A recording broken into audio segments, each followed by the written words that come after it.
an original MCM production.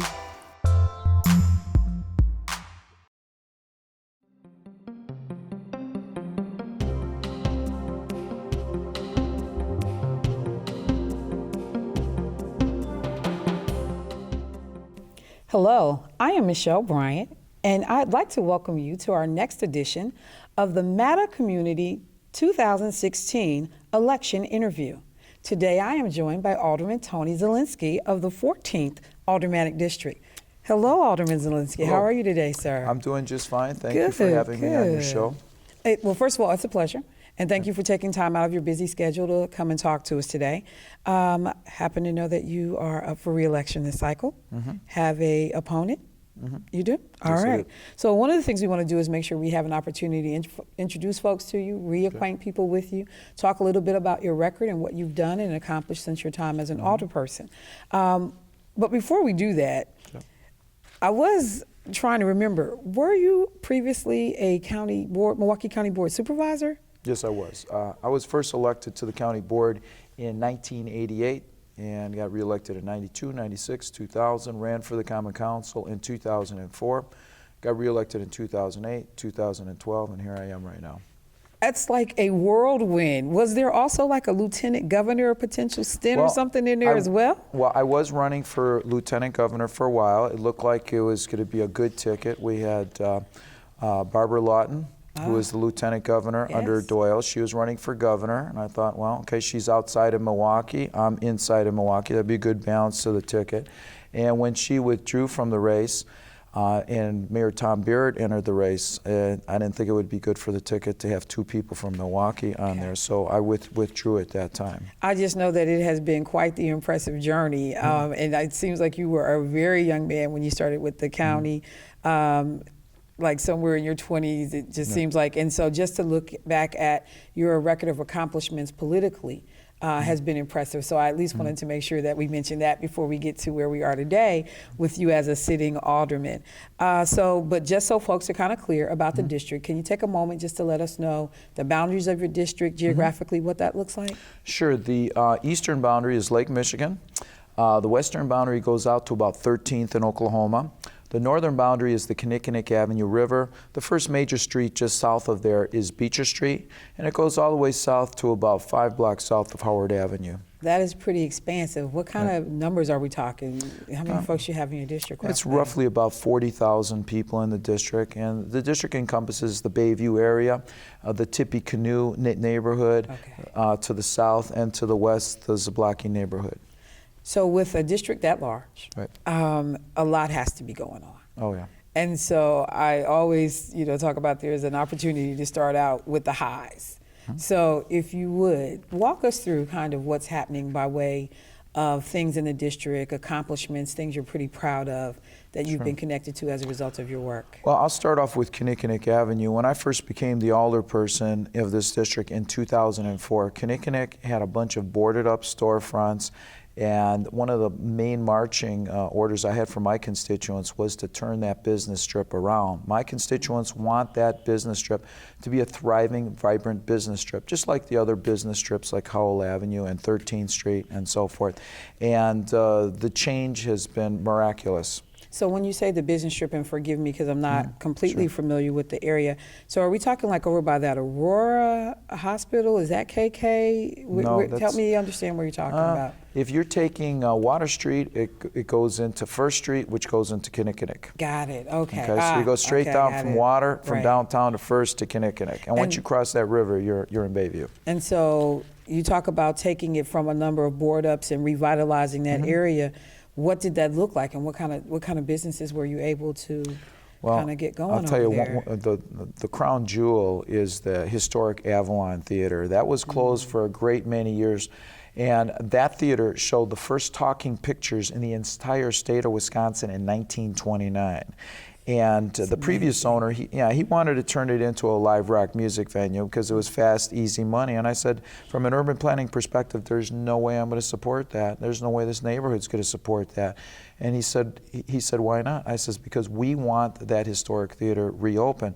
He told me there's no way that that'll ever happen because they haven't reopened one of these neighborhood theaters in like 60 years. I said, well, we're going to buck that trend. Now, it took us 10 years, but we did get somebody in there. We got some serious financial help from the city. Okay. We got a liquor license. We got all kinds of other help from the city to help make that a reality. That's actually pretty impressive. First of all, I'm trying to go back to 1920, first talkie. That's amazing within itself. So in terms of restoring this, did you pretty much keep it in its marvel of that era? Or I know I heard you say liquor license, so kind of some new amenities. And how is it being utilized by the community now? Oh, the community loves it. This is the crown jewel. What we're trying to promote in my district is a very walkable, friendly neighborhood. You can walk to, a movie theater. You can walk to a live theater. You can walk to great restaurants, nightlife, you name it. Then, if you want to head towards the lake, we've preserved our green space along the lakefront. There were some developers who wanted to build along the lakefront. We said, no, you want to develop things? You go to our business strips. We're preserving our green space, and we're preserving the quaint ambiance of our residential neighborhoods. We got a dog park built in this last area. I'll tell you, in my district, we have probably more dog owners per capita than any other part of the city. So one of the big issues people wanted me to focus on was getting a dog park. So we got a dog park, and I partnered with the county after I secured the land and got the fencing and the drain tiles and all that stuff. And I reached out to the county. I said, look, you're already operating 4 or 5 dog parks already. The city doesn't operate any. Why don't we set up a lease arrangement with you so we don't duplicate the wheel. It makes more sense for you to absorb another one. So we entered into a 10-year contract with the county, and that's one of the more exciting recent developments that we've had. Again, you can walk to that. You can walk to parks. You can walk to green space. You can walk to the business strip. You can walk to shopping around the corner. I live around the corner from the Groppe grocery store. We got that reopened while I was in office too. What's the name of the grocery store? Groppe grocery store. They just celebrated their 100 years of existence I was going to say couple that years sounded ago. like an old traditional name. So Exactly. 100 years. Yes, Father Groppe, that was his family. Okay, that's why I was going there. Yeah, okay. they opened up that store over 100 years ago. And then when they got older and retired, the store was vacant for maybe 8 or 9 years. And I worked to bring the present owners in there. And again, But they kept the name. They kept the name and they kept the whole ambiance. They preserved the historical integrity of that building. When you walk in there, you feel like you're in a building from 100 years ago, but it's very quaint, it's very cozy. When people walk in there, they go, wow. This is nice, and just to walk around, you have to experience. Anybody that's watching this, you want to go shopping, go to the Groppe grocery store in Bayview. I am already planning a trip in my head as we're talking. You're going to say, boy, am I glad I watched amazing. that interview. And, we did the same thing with the historic Avalon Theater. We preserved the historical integrity of that theater. So when you go in there, it's basically like it was in 1929. Well, I just want to first start by saying how much I appreciate the remarks about collaboration, working with the county, not to duplicate services. And it's just good to hear that people are being forward-looking and forward-thinking about how to best maximize dollars and get the most output. So that's pretty huge. The other thing before we move on, you mentioned something about the green space and preserving, the lakefront area. You actually are somebody that's like somewhat of an environmentalist or someone who really is interested in, I don't know if it's composting, but I know your name has come up in a number of meetings that I've been in. So if you could just talk a little bit about that aspect, because we don't hear enough about what's being done or what people are looking at in terms of environmental improvements to a district. Another issue that's very important in my district is the environment, and you hit the nail on the head. Composting is one of our initiatives.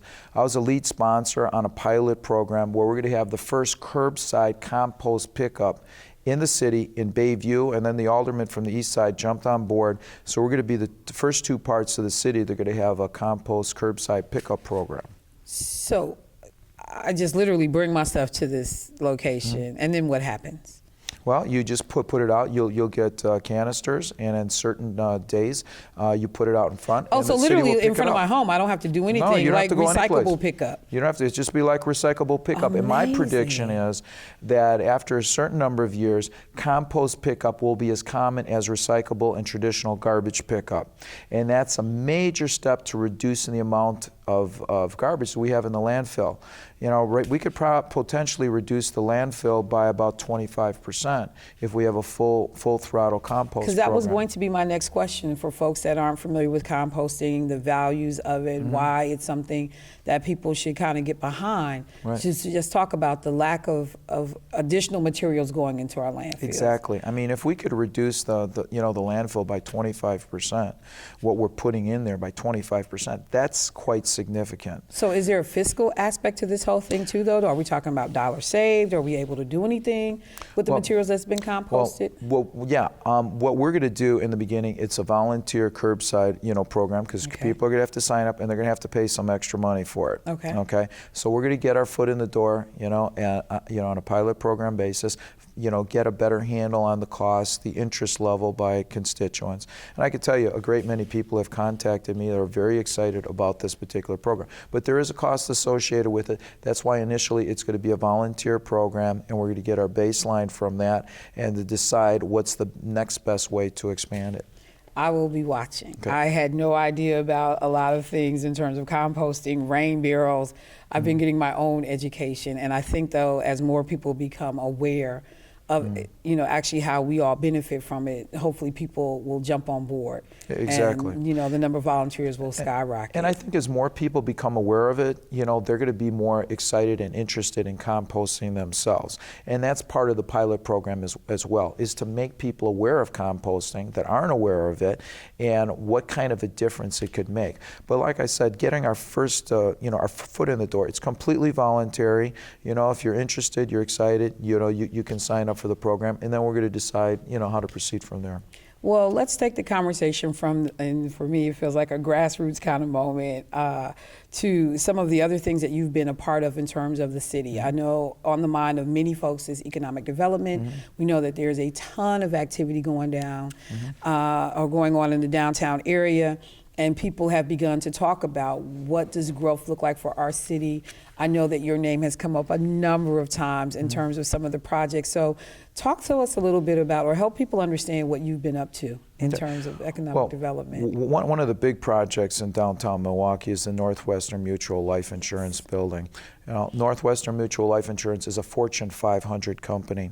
And as a result of a tax incremental finance district that we're creating, they're going to build this mega, skyscraper in the downtown area of Milwaukee.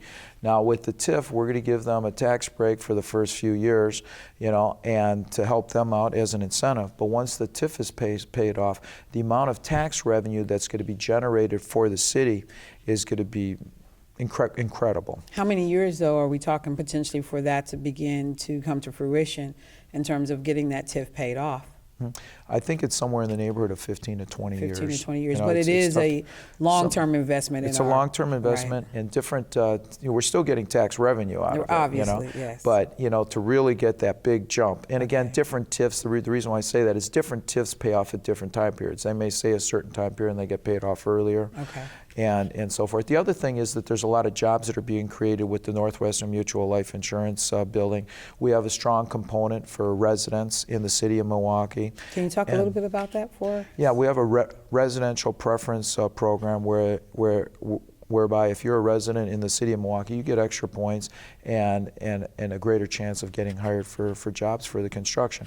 There's a lot of good paying jobs in this community in the construction field and other fields, but it's very important to get people funneled into those good paying jobs and to provide training opportunities.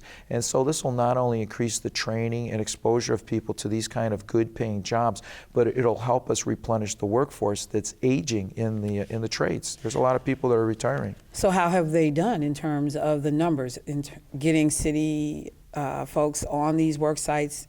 Is there any anecdotal or either real information right now about how this project is done, getting folks hired? So far, I think the numbers are looking really good. Okay. And we've set up a special mechanism where we're actually going to be able to track this, because we've set up some other programs where there's a residential preference program, and we couldn't get any follow-up numbers in terms of how well we were in terms of achieving those goals with those initiatives. That's in place for this particular program, and we're placing special emphasis to make sure that we actually achieve those goals. we obviously want to get as many people hired in the city of Milwaukee as possible. That definitely. If you're a resident in the city of Milwaukee, Yeah. you should get preference for hiring rather than somebody outside of the county. You're paying taxes in the city of Milwaukee, you should get preference in terms of the hiring. I was just going to say that is impressive, and it is great to see our area legislators leveraging those types of situations to be able to move unemployment numbers. We just know, particularly when I think about the African American community in particular, the challenges that we have. And so to be able to see folks using these projects to leverage the ability to make real change in folks' lives is pretty commendable. And I'm glad that you mentioned the unemployment rate in the African American community. To that end, even though my district is probably about 75 to 80% Caucasian, I have about 20% Latino, and about 5% or so or less, other. We feel very strongly, the people in our district, we need to work together as a community. And as a result, I helped put together a Central City Unemployment Task Force. And I was able to secure close to $500,000. And I took that money to work with Will Allen from Growing Power. And as a result of that partnership with Will Allen and Growing Power, we created 150 full-time Central City jobs that are still going to this day. And not only is it providing jobs, it's helping the environment, because the more agricultural products we can grow in the city of Milwaukee, the less the trucks have to travel to bring in the food. The average truck, I think, has to travel 400 to 500 miles to bring it here. So we're burning up all that fossil fuel, emitting all these greenhouse gases into the air. So the more urban agricultural initiatives we can get in the city of Milwaukee, the more jobs we're going to get, and the better it's going to be for the environment. Not to mention better health outcomes. When we talk about food deserts or people's ability to be able to go to a corner store, get fresh fruits, get fresh produce, we have struggled to accomplish that. And we've had some setbacks where we've lost a number of major grocers or retailers in the area that could provide that. So that's actually pretty impressive. I wasn't aware of that. Yep. This is a good Very opportunity proud of to hear that. Yep. All right, so any other highs before I talk about, in your opinion, if there are some challenges or still some things that you think need to get done to better improve your district? Well, I'd just like to touch a little bit longer on economic development for the city. One of the big things that really hit this city was the mass exodus of manufacturing jobs. In the 70s, Milwaukee was one of the 10 wealthiest communities in the country. That's because we had all these great paying manufacturing jobs. As time went on and more of these jobs went overseas, where these companies are basically, in many cases, using sweatshops. That costed us, jobs. So what I did is I passed some of the strongest sweat-free legislation in the country, whereby if you're a company that's bidding on a contract for the city for a product, and you're engaging in certain sweatshop practices, you're not going to be able to bid on the contract. Give us an example or an idea of what sweatshop practices are. Well, let's see. There's an actual index that we use based upon that country and what a living wage would be, or non-poverty level wage would be. And if you're paying your workers below that index of what a poverty level wage would be, you can't bid on the contract. So basically there's an objective standard, in terms of how much you pay your workers. That's the main criteria that we use. Okay. Well, so from that then to be able to talk about what's left to be done, because first of all, the image you paint of Bayview, the district, the whole Walker-friendly, neighborhood-friendly, I'm still, trying to envision this dog park, which I'm terrified of dogs. So I'm having this moment with the dog park. I have to stress, we're walking-friendly, not Walker-friendly. Well, some people are. Okay, all right. No, yeah, I understand. So with that in mind, what still is out there that you'd like to see get done, or what are some things that maybe, in the midst of everything that you've been doing, we still haven't quite gotten this figured out, or we need to address this area? Are there other issues that you would have an eye towards? Yeah, and I just have to do this one more time. One more thing from an economic development front. In conjunction with the sweat-free, I also passed some of the strongest Buy American legislation in the country as well. I'd rather pay somebody, even though I'd rather pay somebody more money or pay more for a product if it's putting Americans to work than to pay some company from from China or Asia or someplace where they're paying workers a lot less money, because jobs are critical. And I don't think it's fair, and I don't think it's right that we should have to compete against sweatshops or other people in other countries. Any opportunity to see the results or the outcomes of the legislation that you've passed? I'm in the process of accumulating that data, and we should have that shortly. But I totally disagree that American workers should have to compete with workers that don't have safe working conditions, don't get decent paid, don't have benefits. We have a value system in this country where we want to pay somebody a living wage. We want them to have benefits. We want them to have safe working conditions. We want them to be treated with dignity. And those are types of things that we shouldn't be penalized from, and our people shouldn't be penalized for that. Again, I think that you certainly have been on the right track, and I can understand why. How many terms have you served now? Well, 4 in the county and 3 on the city so far. All right, so evidently there's some magic happening here. So, okay, give me an eye to the future, though. What are you thinking? I need to still cross a couple things off my list. Okay. What's left to be done? Okay, well, the major thing that's left to be done, not only for my district but for the city, is jobs for the future. Now I'm taking it a next step further. I'm actually working proactively with scientists from UW-Madison to build an LED light manufacturing facility in Milwaukee and/or a computer wooden chip manufacturing facility in Milwaukee. The scientist that I'm working with has the technology for both those fields. The computer wooden chip is the only biodegradable computer chip in the world.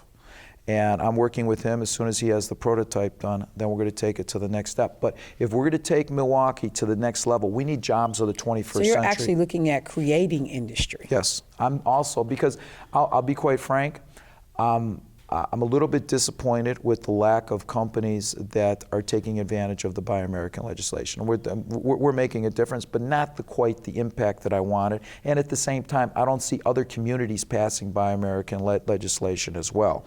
So I figured, if the private sector isn't doing it, my job as a public sector representative is going to be to go into the private sector as well. And so I'm being proactive and reaching out with professors and scientists to make that happen. And I'm talking with an individual now who's highly regarded. I've been communicating with him for over a year and a half now, who believes with my vision. He believes that we need to create jobs here. But unfortunately, a lot of people in the private sector, if they could make $9, per qubit or whatever we want to use overseas versus $8, make $1 less, they'll take the extra qubit and send it overseas. I think, we need to have people in the private sector that are patriots first, that understand that we need to help our country first.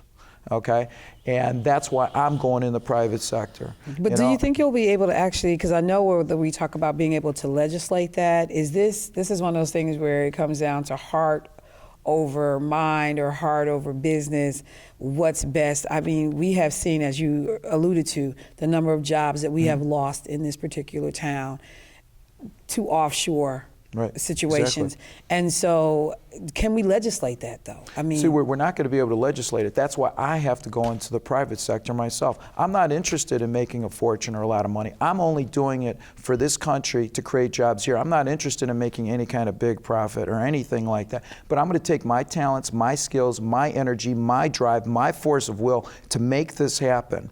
And we will be able to create jobs here, and we will be able to compete, and we're going to start turning around our economy. If we don't do this, we're lost. You look at the statistics of communist China versus us and other places around the world, we're losing the battle. Our national debt is getting worse as every minute that goes by. We've got to create jobs for the future. If we don't create jobs for the future, we're lost down the road. We can do all this stuff to, revitalize a business trip, open up this store, make this thing happen here. But if we don't create sustainable, good-paying jobs of the 21st century, we're going to be lost.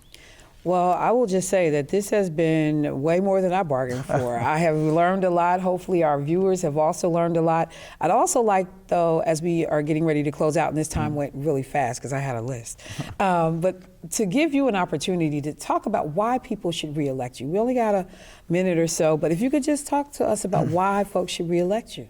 People should reelect me because, first and foremost, I'm there for them 7 days a week. People in my district have my personal cell phone number, the one that you see on my belt pocket right here. That everyone in my district that talks to me, that wants to get a hold of me, that's for my number. They get that number. They call me 7 days a week, weekends, evening. I'm available for them. Number two, I get stuff done in our district. Number three, I do what my constituents want. I don't do what the lobbyists want or what other elected officials want. My constituents are the ones that drive me. I'm here to serve them. That's my focus. That's my goal. And people in my district could see the difference since I've been their representative. And what I'm going to be doing in the future is going to be even much greater than that. Because we have to take this to the next level for jobs for the 21st century. So I have a proven track record of what I've delivered, but I'm going to do something special that no one else has done so far in the public sector. It sounds like it. Well, with that, I am going to actually wrap up this session. I'd like to thank Alderman Tony Zielinski from the 14th. I was almost about like to say your 13th. TV station. Yes, from the 14th Aldermanic District as our guest today. I am Michelle Bryant, reminding you to vote April 5th. Get out and vote.